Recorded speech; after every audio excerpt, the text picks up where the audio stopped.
Assalamualaikum warahmatullahi wabarakatuh. Kami dari kelompok 2 kelas 5B pemodelan matematika yang beranggotakan saya sendiri Maudy Dayati, Tri Adi Widyaningsi dan Baina Rismawati. Di sini kami akan mempresentasikan hasil pemodelan matematika kami. Bab 1. Latar belakang. Kerusakan yang disebabkan oleh korosi logam dapat mengakibatkan biaya perawatan dan perbaikan yang tinggi, penurunan masa pakai peralatan, dan bahkan dapat membahayakan keselamatan manusia dalam beberapa konteks, seperti industri perminyakan dan gas, penerbangan, dan industri kimia. Oleh karena itu, upaya untuk memahami, memodelkan, dan menganalisis korosi logam sangat penting dalam berbagai aspek kehidupan kita. Pemodelan matematika adalah alat yang kuat dalam memahami, menganalisis, dan memprediksi fenomena korosi logam. Dengan memanfaatkan konsep-konsep matematika seperti pensamaan diferensial, analisis numerik, statistik, dan teori probabilitas, pemodelan matematika memungkinkan kita untuk yang pertama itu untuk memahami mekanisme korosi, yang kedua untuk memprediksi laju korosi, yang ketiga untuk perancangan sistem anti korosi, dan yang keempat itu sebagai evaluasi ekonomi. Nah, dengan demikian, pemodelan matematika pada sistem korosi logam memiliki peran penting dalam upaya untuk mengurangi kerugian ekonomi dan lingkungan akibat korosi, meningkatkan keandalan infrastruktur, dan mendukung perkembangan teknologi yang lebih ramah lingkungan. Nah, makalah ini akan membahas berbagai aspek pemodelan matematika dalam konteks korosi logam serta relevansinya dalam berbagai aplikasi industri dan penelitian ilmiah lain. Selanjutnya yaitu bab 2, pengertian korosi logam.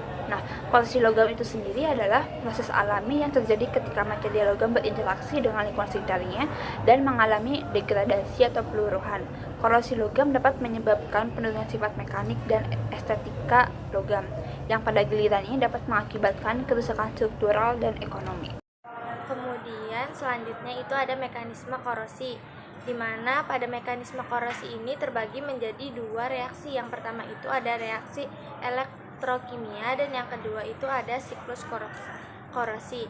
Nah, pada reaksi elektrokimia itu terdapat dua reaksi. Yang pertama itu ada reaksi oksidasi logam, di mana pada logam anoda atom-atom logam melepaskan elektron, proses oksidasi dan menghasilkan ion-ion positif kation. Nah, pada reaksi kedua itu terjadi reaksi reduksi agen korosif atau katoda.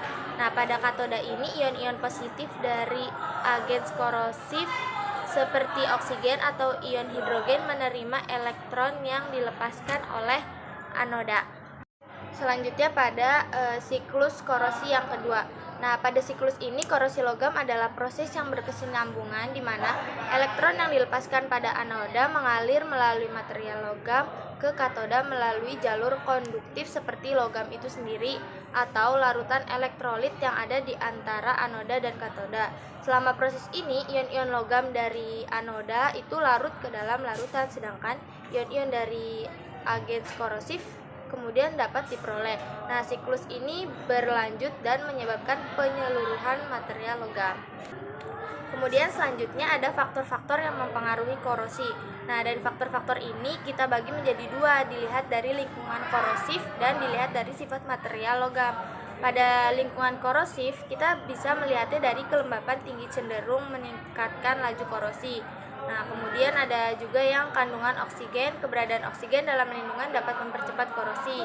Kemudian kita bisa melihatnya dari pH larutan, di mana lingkungan asam atau basa dapat mempengaruhi korosi logam juga. Nah, selanjutnya yang terakhir ada temperatur, di mana temperatur suhu juga dapat mempengaruhi tingkat korosi. Kemudian faktornya bisa kita lihat dari sifat material logam. Sifat-sifat material logam seperti logam, ketebalannya, struktur kristal, kemudian kandungan elemen lainnya yang dapat mempengaruhi tingkat korosi dan jenis korosi yang terjadi. Kemudian selanjutnya ada pencegahan dan pengendalian korosi. Yang pertama itu ada pelapisan atau coating logam dengan bahan pelindung. Yang kedua, penggunaan logam yang lebih tahan terhadap korosi. Dan yang terakhir, pengendalian lingkungan seperti pengurangan kelembapan atau pengurangan kadar oksigen. Nah, untuk mengetahui teknik-teknik pemodelan matematika dalam korosi logam, di sini kita mengambil dengan 4 teknik. Yang pertama, menggunakan persamaan diferensial, yang kedua, menggunakan analisis numerik, dan yang ketiga, menggunakan simulasi komputer, dan yang keempat ada menggunakan metode statistik. Metode penelitian. Metode yang digunakan dalam penelitian ini adalah metode kepustakaan atau library research dengan cara kerja sebagai berikut. Yang pertama, studi literatur yang berkaitan dengan proses korosi. Kedua, membuat asumsi model proses korosi. Nah, pada bagian ini, model TAFEL adalah salah satu model matematika yang digunakan dalam pemodelan korosi logam. Model ini mengasumsikan bahwa laju korosi tergantung pada perbedaan potensial antara elektroda logam dan elektroda referensi serta parameter kinetika reaksi elektrokimia. Model ini menggambarkan korosi logam sebagai reaksi elektrokimia yang melibatkan oksidasi logam. Dalam model TAFEL, laju korosi I dapat dijelaskan oleh persamaan TAFEL yang menggambarkan hubungan laju korosi dan potensial elektroda atau E. Dengan rumusnya yaitu I sama dengan I0E dikali A dikali E per RT dikurangi I0E dikali AC E per RT, di mana I adalah laju korosi tingkat oksidasi logam dalam satuan yang sesuai. I0 adalah laju korosi potensial 0 atau tingkat oksidasi logam pada potensial 0 yang dapat berbeda untuk setiap logam. AA dan AC adalah koefisien TAFEL untuk reaksi anoda atau oksidasi dan katoda reduksi. E adalah potensial elektroda, R adalah konstanta gas universal, dan T adalah suhu dalam Kelvin.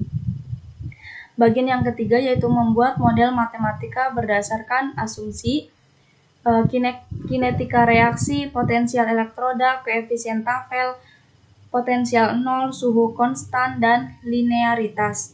Yang keempat, menyelesaikan analisis kestabilan dengan mencari titik kesetimbangan, matriks Jacobi, mencari nilai eigen, dan mengidentifikasi sifat kestabilan dari nilai eigen yang diperoleh. Yang kelima, membuat simulasi numerik dari model proses korosi, yaitu pemilihan bahasa pemrograman, implementasikan model matematika, diskritisasi ruang dan waktu, inisialisasi dan kondisi batas, iterasi waktu, visualisasi hasil, analisis hasil, validasi dan penyempurnaan, dan eksperimen lanjutan. Yang terakhir, menginterpretasikan hasil yang diperoleh.